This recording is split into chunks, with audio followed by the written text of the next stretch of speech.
Hope everyone is doing well. We'll just let some people come in. It is Wednesday at 3:20 on the East Coast. Let me know where you're here listening from. We have a great topic today. Every week we try something new, and today we're doing something not even really sales related. So today we have a special topic, something that happened this morning. And when I saw it come in, I was like, you know what? I think this could provide value to the community. So today we're going to talk about how to send a LinkedIn invitation without sending it and sounding spammy or pushy. Okay, so it's going to be a great little episode. Let me know where you guys are listening in from, who you are.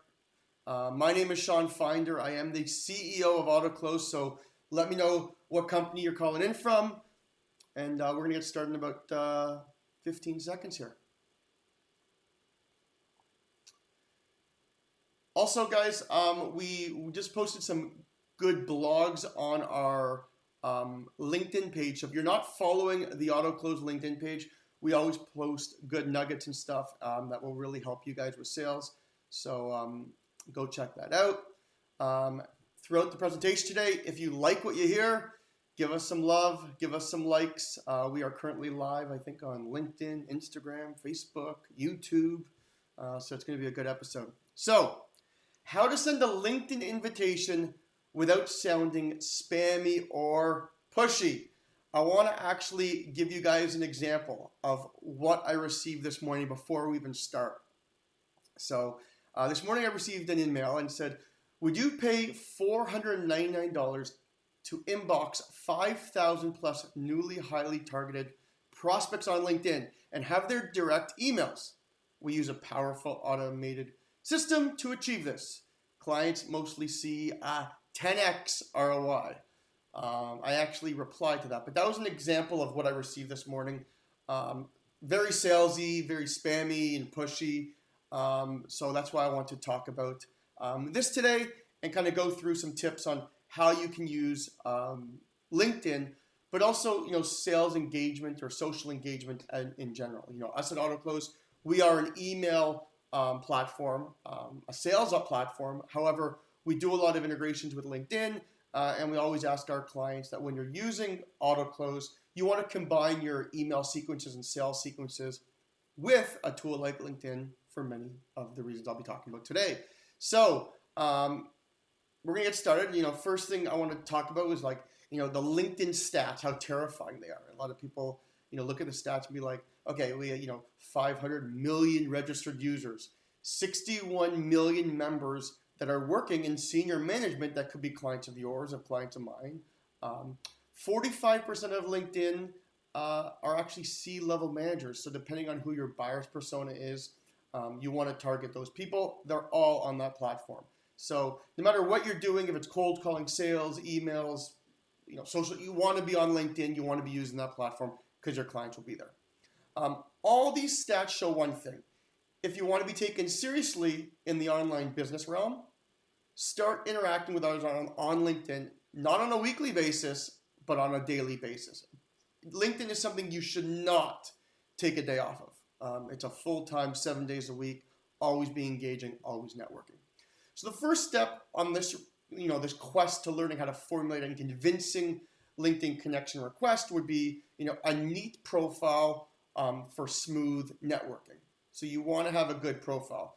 If we think of our online personas as business products, our social media profiles are our packages. So let's make a simple but effective analogy with shopping, for example. When you go to the supermarket, you probably pay attention to the colors of the brand, the packaging of the brand. A brand that packs its products with a more attractive package will catch your eye than one that will not. Our social media profiles are our packages that need to attract other LinkedIn users.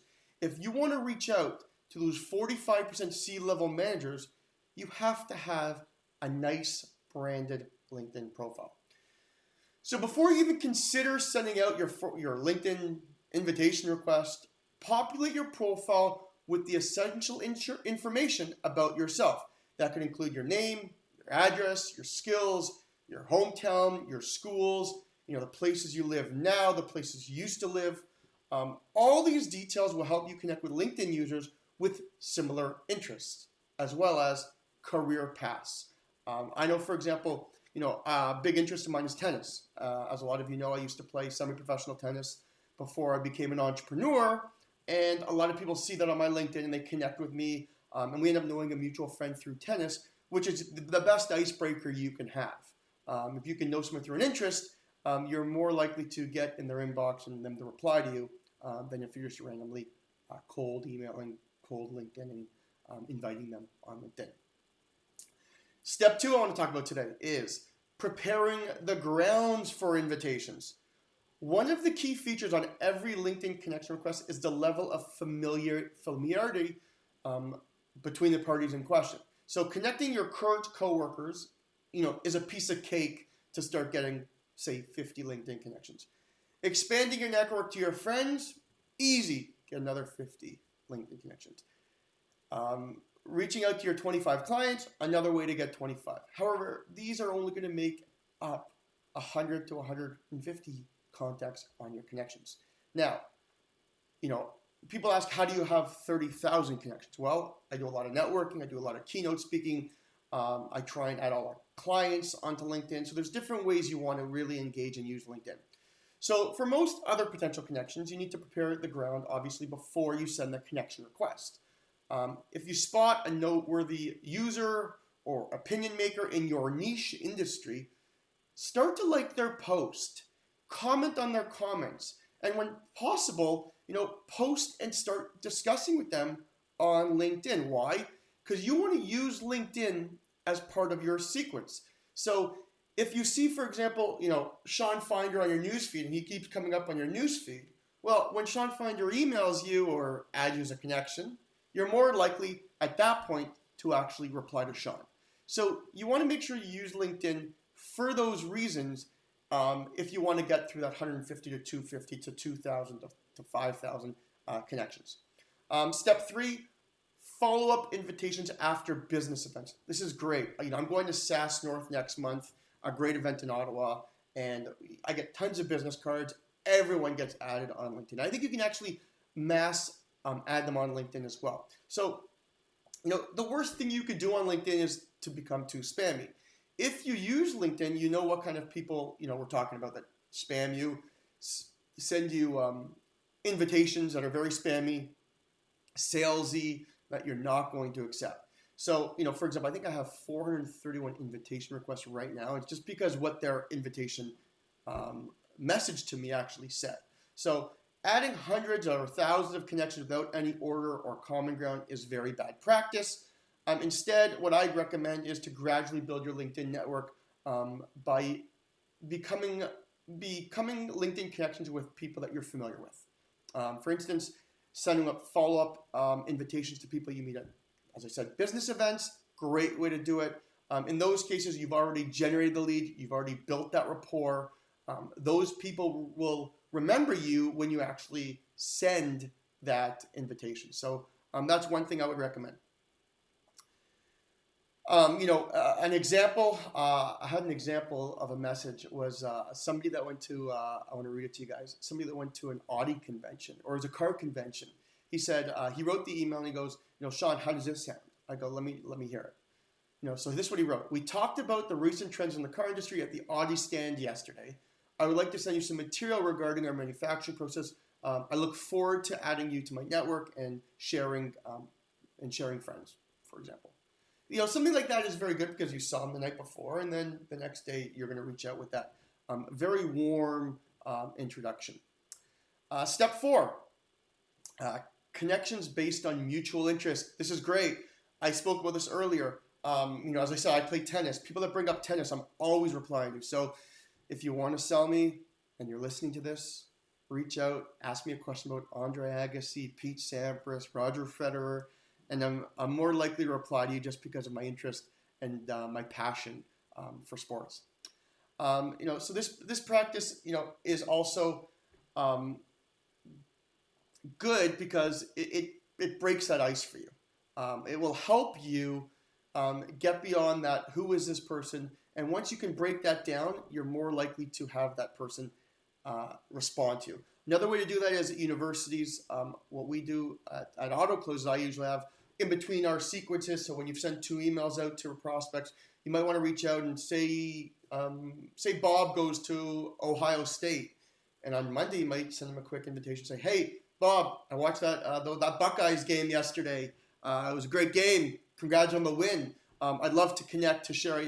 Stuff like that where you put people in that good place, that good mindset really works.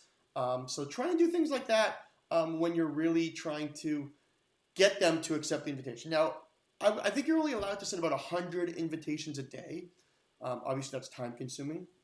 There are tools you can use to help. There's also a lot of people you get virtual assistants, or if you want to do it yourself, which I recommend because you really want to make that personable, try and do 30, 40 a day.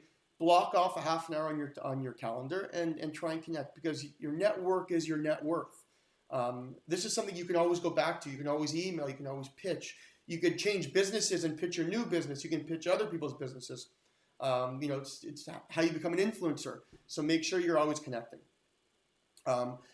Step 5, I would say, is concise communication is a must.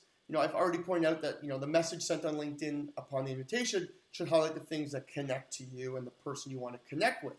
But what's also important is that message remain concise and effective. Every message on LinkedIn is limited to 300 characters. Don't write a paragraph. You can't.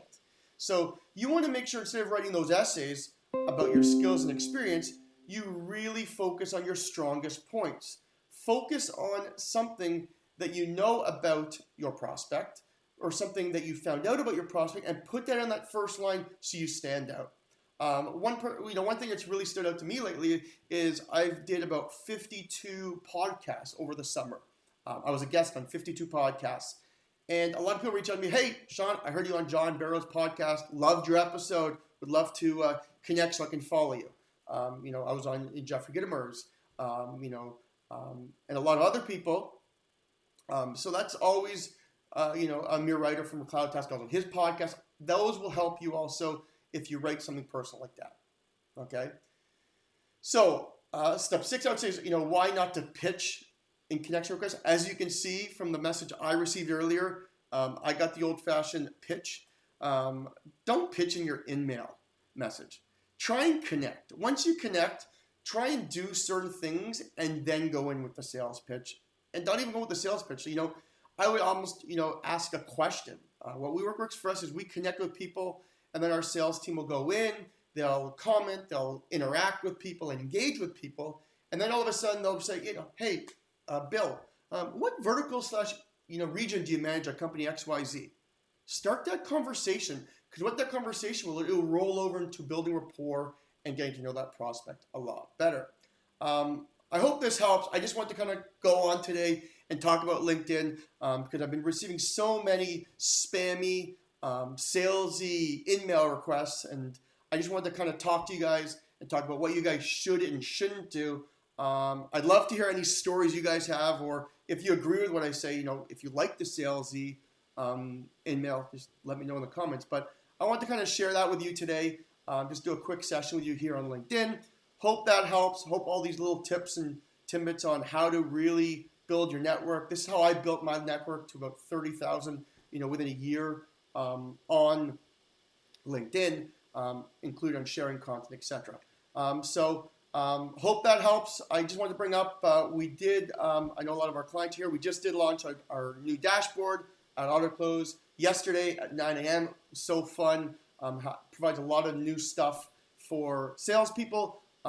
If you want, we do also have webinars every Tuesday and Thursday where we actually talk about LinkedIn and sales engagement and how they both work together. So if you're looking to kind of close more deals, fill the top of your sales funnel here in Q4, reach out to us, come to our webinar on Tuesday or Thursday. If you want the link, just let us know. We'll put it in the comments section below. Hope everyone is having a great Wednesday. So remember, stop being spammy, stop being salesy, build relationships, and those will convert into sales. Once again, It's Wednesday, 3:30. My name is Sean Finder. I am the CEO of AutoClose. Hope you enjoyed our session today, and I will be back next week with some more sales tips for you guys. Thanks, guys.